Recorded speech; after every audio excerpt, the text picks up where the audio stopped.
Magandang araw mga kapatid. Ito po ulit si Daniel po ng Abu Dhabi. At ito po, naisipan po natin gumawa ng mango peach graham cake yan. So, konti lang palang magiging ingredients po nito at saka napakadaling gawin. May natira po kaming hinog na mangga. So, bumili lang po kami ng isang condensed milk po at saka dalawang Nestle cream at saka isang lata po na peach. So, yun lang naman po ang kailangan. At saka, syempre, yung graham crackers.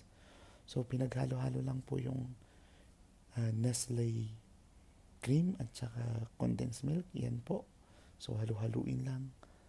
Tapos yan, ready na po yung graham crackers po natin na gagamitin. So, syempre, may mga durog-durog dyan kasi yung binabili po naming graham crackers may parts po ng crackers na durog-durog. So, yan nga po, nag-start na po. So, yun yung unang layer po. So, naglagay lang sila ng na-mix po na Nestle cream at saka condensed milk. Yan. So, dinagyan po ng una, graham crackers. Tapos, yan po, dinagyan lang po sa gitna ulit ng mangga, hinog na mangga. Tapos, yan, dinagyan po ulit ng yun, minix kanina.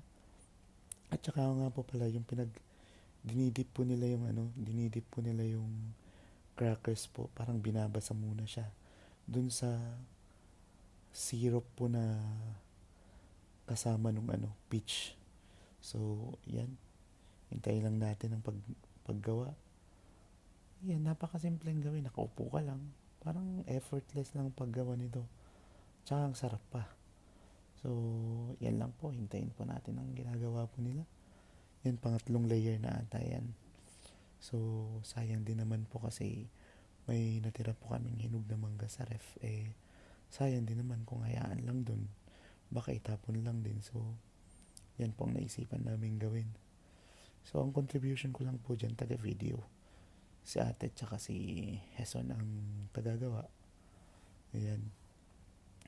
So, recipe ni ate at saka ni Hesun ang ating menu for today. Ayan.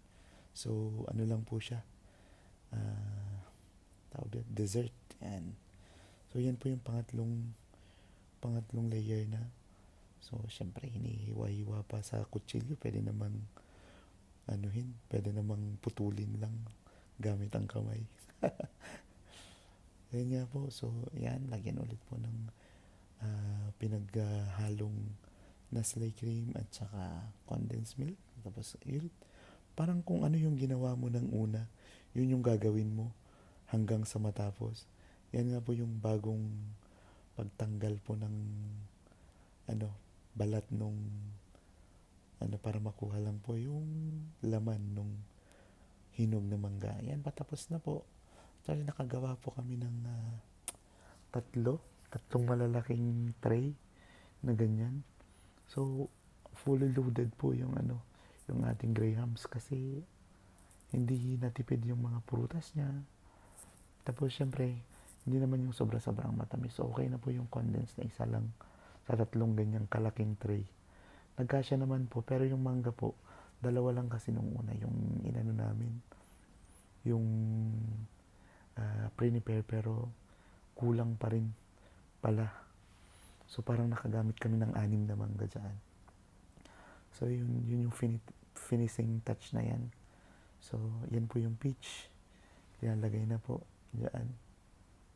Toppings. Pang toppings lang pala yun. Tapos sa gitna, mangga ulit na hinati-hati ng maliliit. So, yun nga. Yan. Patapos na po dyan. So, feeling ko masarap naman talaga yan kasi syempre pag hindi po talaga tayo palaging kumakain ng ganyan at saka hindi naman lahat nakaka-prepare ng ganyan. So, minsan nga lang pag birthday lang, dati hindi nga kami nakakatikim ng ganyan eh. So, yun nga po. Maraming salamat po sa panonood po ng ating walang kakwenta-kwentang video o content. So, enjoy na lang po. Sana po magawa nyo rin po yan sa inyong mga tahanan. Yan po yung 3 pong namin nagawa. Maraming salamat po. Hanggang sa muli.